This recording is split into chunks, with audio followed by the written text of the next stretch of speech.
Hello, all you fine folks out there in internet land. My name is Sonic Shoe, and this is TF2 101 Episode 0.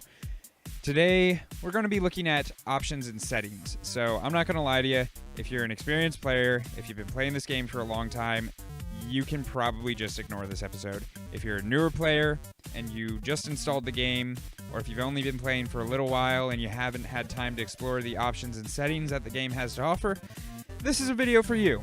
I'm going to go over a bunch of different settings and options that you can fiddle around with that'll hopefully make your game a little easier to play, give you more information as you're playing, make your inputs a little smoother, and just make everything go a little nicer for you. So if you're an experienced player, you can just skip this video. If you're new, I recommend you stick around. This should be helpful information for newer players, so experienced players, maybe share this with your less experienced friends, less experienced folk. Stick around, and hopefully you'll learn something new. One little thing to note, I am using a custom HUD here.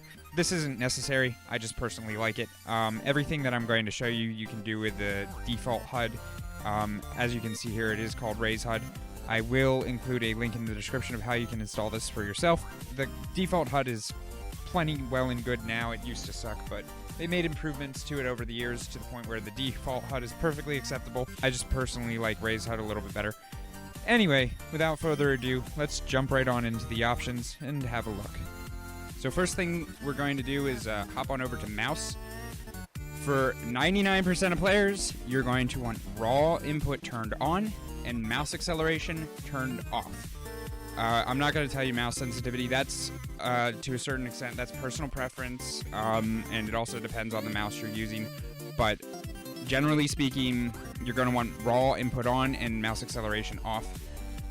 This is just going to give you more control over where your character is looking and aiming. It's going to make the game run smoother. I won't explain it here, but just take my word for it. These are going to be the optimal settings for 99% of players. Jumping over to audio settings, make sure you have a pair of headphones when you're playing this game, and make sure you set your speaker configuration to headphones when you have them on. This is going to make understanding where your opponents are and everything, that's going to make that a lot easier. I have sound quality set to low because I was told that it makes it easier to tell where footsteps are coming from. I'm not sure if that's true or not. I think turning up the sound quality actually increases the number of echoes that you hear, so it makes it a little more difficult to tell where the source of the sound is coming from, since it like bounces off of walls and other geometry in the game when you have it turned up higher. That could be misinformation. I don't know for sure, so take that with a grain of salt. Jumping over to video settings, I'm not going to talk about most of them. Most of them you can just play around with yourself, turn them up or down as you see fit. Motion blur should be disabled for pretty much everyone. Wait for vertical sync, you probably want that disabled. Everything else is kind of a matter of personal preference and what your PC is capable of. Bloom, you probably want to turn off. It's just a distracting effect. One thing that pretty much everyone will want turned all the way up is field of view. This is 75 by default. You want it all the way up. Having this down is like having blinders on. It cuts off your peripheral vision and you can't see as much of what's going around you. You want this turned up. It'll make it easier for you to spot your enemies. It'll be easier for you to avoid getting backstabbed. It'll make it easier for you to find where your opponents are.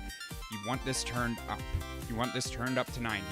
Going into the voice menu, you should have voice enabled in this game. Communicating with your teammates is extremely important. Gonna have a little button here that tests your microphone. That's really weird, but you can see that my mic is working. So, and it'll let you hear what it sounds like to other people you're playing with. And you can fiddle around with the receive and transmit volume and everything until you have it at something that sounds comfortable to you and will sound nice to your teammates. And then going down over here to advanced options, this is actually going to show you the same menu as if you clicked on the advanced options button from the main menu. Just going to be a little cleaner of the UI. Automatically reload weapons when you're not firing. Turn this on. This box should be checked. There is no reload penalty in TF2. You can interrupt your reload animation at any time. Having this checked means that you don't have to press R. Your character will automatically reload their weapon anytime you are not firing. And like I said, there is no downside. You can interrupt the reload at any time. If you still have ammo in your clip that you want to use, you can use it. This is just going to be one less thing you have to worry about, one less button press you're responsible for. It makes the game easier. Turn it on.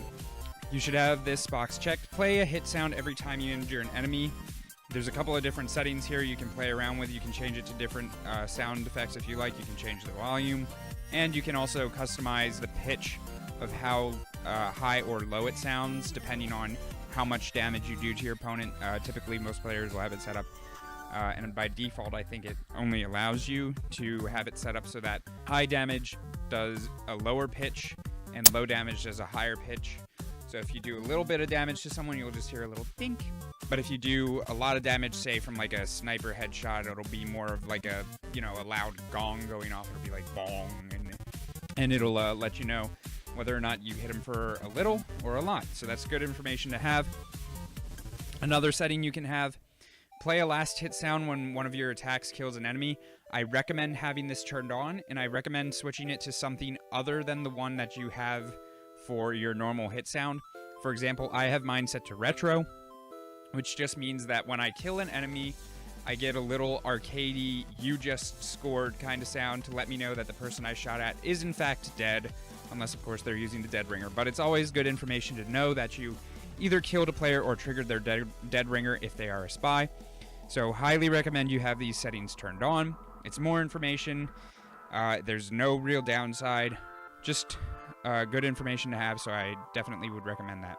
Down here we have display damage done as text over your target. This is damage numbers. I recommend you have this turned on. It's going to visually tell you exactly how much damage you did to your opponent, which is good information to have since it lets you know how much health your opponent has left, which lets you know how many more times you have to shoot them before you can kill them.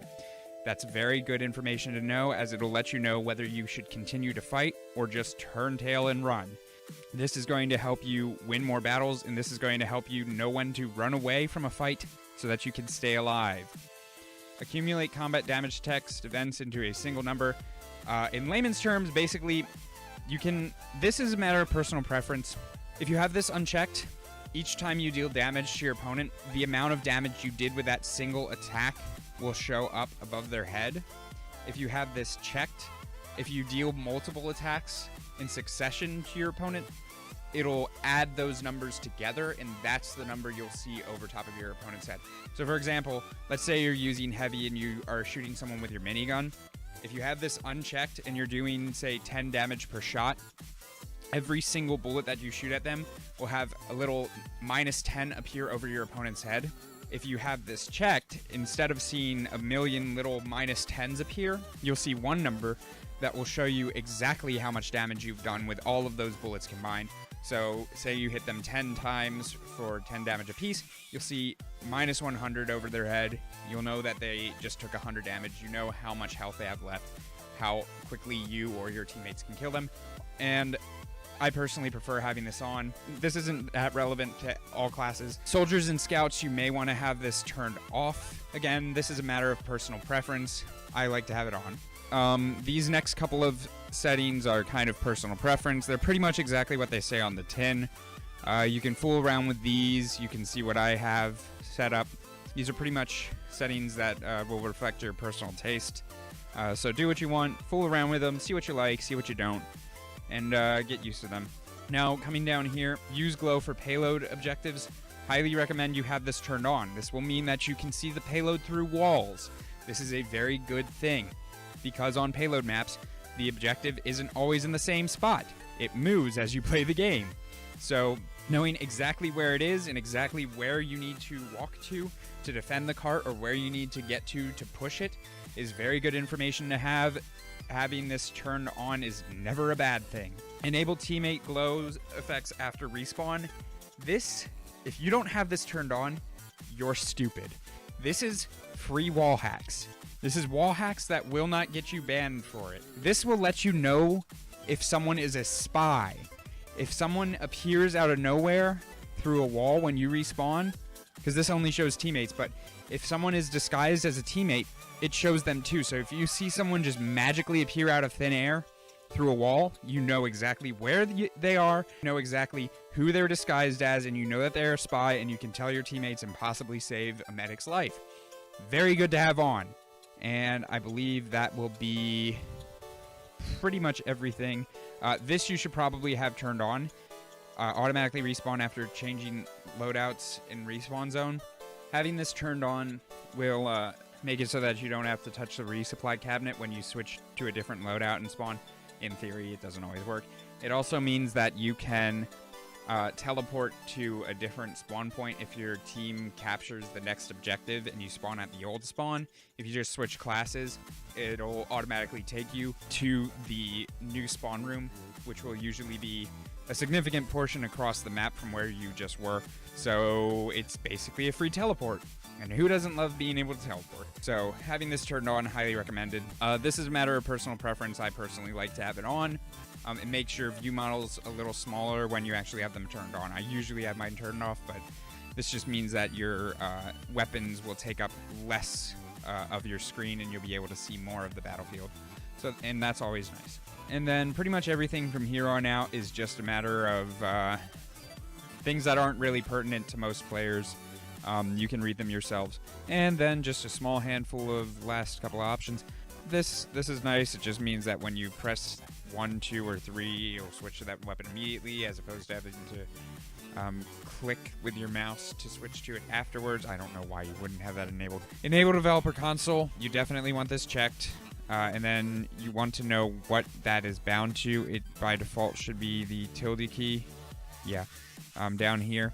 So that is very important to have set up. That allows you to look at this. This allows you to set a few options that aren't in the menu. So for example, R_draw